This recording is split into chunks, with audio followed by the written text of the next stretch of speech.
Sat Sri Akal, Namaste, Adab, hello. Today I'm going to discuss about salary, that is Section 15 to 17 Income Tax Act. Section 15 देखिए जो Section 15 है इसके अंदर जो income है वो चार्जेबल होगी under the head of salary. कोई भी सैलरी ड्यू है एम्प्लॉयर से, फॉर्मर एम्प्लॉयर से एसएससी की किसी भी प्रीवियस ईयर के अंदर, वो बेशक पे की गई है या नहीं की गई है, वो भी टैक्स होगी under the head of salary.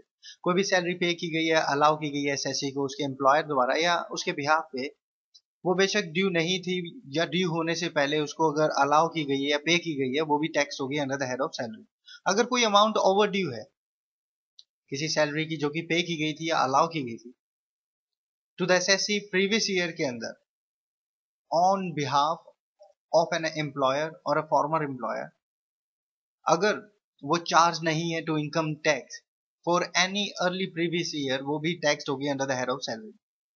Explanation के तौर पे जहां पर सैलरी पे की गई थी एडवांस में और वो इंक्लूड कर ली गई है टोटल इनकम में of any person for any previous year, वो इंक्लूड नहीं की जाएगी दोबारा total income of the person जब वो सैलरी ड्यू होगी। अब कोई भी अमाउंट जो चार्जेबल होगी under the head of salary, वो अराइज होनी चाहिए from the relationship of employer and employee, master servant, payer and payee. ये जो रिलेशनशिप है इनके बीच में, ये डिटरमाइन करेगा इनके एग्जिस्टेंस ऑफ राइट को, जो कि कंट्रोल है इनका मैनर ऑफ वर्क जो उन्होंने करना उसके ऊपर क्या कंट्रोल है इनका। यूजुअली जो ये राइट है कंट्रोल का to the manner of work, ये डिस्टिंग्विश करता है employee from an agent, managing director, managing agent, independent contractor etcetera. Ordinary जो एजेंट है, मैनेजिंग डायरेक्टर है, एक्टर है और रेडियो सिंगर है, ये एम्प्लॉय नहीं है और इनके द्वारा कोई भी रेम्युनरेशन जो रिसीव किया जाता है वो चार्ज नहीं होता to income tax in their hands under any head, जो कि प्रॉफिट एंड गेन्स, बिजनेस और प्रोफेशन, सैलरी, बट ये चार्ज होता है under the head of other sources. अगर कोई एम्प्लॉय किया गया है किसी एम्प्लॉयर द्वारा ऑन द टाइम बेसिस, जो भी अमाउंट उसके द्वारा रिसीव किया जाएगा वो टैक्स होगा under the head of salary. Salary, bonus etcetera जो भी रिसीव किया गया है किसी पार्टनर द्वारा किसी फर्म में, वो सैलरी नहीं होगी इस पर्पस के लिए। इसके लिए एक एक्सप्लेनेशन इंसर्ट की गई थी अंडर द फाइनेंस एक्ट 1992, जो क्लियर करता है कि भी कोई भी salary, bonus, commission, any salary, bonus, commission और रिम्यूनरेशन अगर वो रिसीव किया गया है पार्टनर द्वारा किसी फर्म से, वो रिगार्ड नहीं किया जाएगा as salary for the purpose of section 15। Section 17 देखिए meaning and scope of salary.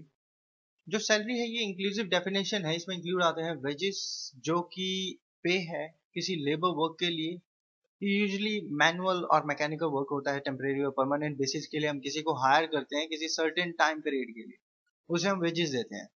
Annuity और पेंशन देखिए ये फिक्स सम है जो कि पेबल है ईयरली एंड पीरियडिकली, और जो पेंशन है ये एक पीरियडिक अलाउंस है जो कि दिया जाता है, ग्रांट किया जाता है for the past services rendered by the person. अब जो पेंशन है ये टैक्सेबल है under the head of salary, but अगर कोई payment in contact of pension fall कर रही है under the section 10 and 10A, वो एग्जम्प्ट होगी फ्रॉम इनकम टैक्स। ग्रेच्युटी, ये पेमेंट एम्प्लॉयर द्वारा एम्प्लॉय को दी जाती है जो भी सर्विस उसने रेंडर की है अपने एम्प्लॉयर को, और जो ये ग्रेच्युटी है ये पे की जाती है एम्प्लॉयर द्वारा जो कि टैक्सेबल होगी under the head of salary. और अगर ये और किसी द्वारा दी गई है एम्प्लॉय को तो वो टैक्सेबल होगी under the head of other sources. Any fees देखिए कोई भी फीस जो भी रिसीव की जा रही है एम्प्लॉयर द्वारा under the name of fees, वो भी टैक्सेबल होगी fully. Commission, bonus, statutory bonus ये भी टैक्सेबल है, परक्साइड भी टैक्सेबल है। परक्साइड का मतलब है गेन एंड प्रॉफिट जो कि बनाया जा रहा है एम्प्लॉयमेंट से in addition to wage and salary, wage and salary के अलावा कोई गेन एंड प्रॉफिट हो रहा है एम्प्लॉयर से, वो भी टैक्सेबल है। Any profit in lieu of और इन एडिशन टू सैलरी, कोई भी कैश पेमेंट जो रिसीव की गई है एम्प्लॉय द्वारा एम्प्लॉयर से, वो भी टैक्सेबल है और ये एक्सप्लेन्ड है अंडर द सेक्शन 17 क्लोज 3। कोई भी salary in lieu of leave receive की गई थी ड्यूरिंग द सर्विस वो भी फुली टैक्सेबल होगी, कोई एडवांस सैलरी ली गई है वो भी फुली टैक्सेबल होगी। इन केस अगर एसएससी ने रिसीव करी है कुछ salary in advance in previous year and which was actually not due, जो कि ड्यू नहीं थी इन दैट ईयर, वो भी टैक्सेबल होगी in the year of receiving. It does not include any loan और advance taken from the employer. Section 16 deduction from salaries, देखिए provide करता है deduction for standard deduction, entertainment allowance and professional tax. Through this deduction एक जो salary tax payer है वो lower कर सकता है हिज और हर टैक्सेबल सैलरी इनकम को chargeable to tax. Standard deduction 50,000 और the amount of salary whichever is lower. Entertainment allowance actual और at the rate of 1/5 salary, जो भी लेस होगी। और जो ये अलाउंस हैं ये अलाउंस वो होने चाहिए जो स्पेसिफिकली ग्रांटेड हैं by the employer to the tax payer, means employ as an entertainment allowance, तो वो भी डिडक्ट हो सकते हैं फ्रॉम द सैलरीज।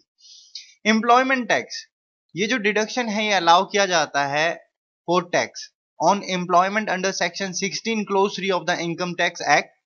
और जो ये अमाउंट है, द अमाउंट जो टैक्स पेयर पे करता है on account of tax on employment और प्रोफेशनल टैक्स, ये अलाउड है as deduction under section 16। Here the tax on employment, जो ये टैक्स है एम्प्लॉयमेंट के ऊपर, ये प्रोवाइड किया गया है close 2 of the article 276 of the Indian constitution. Thanks for watching. Subscribe to the channel if you find it useful.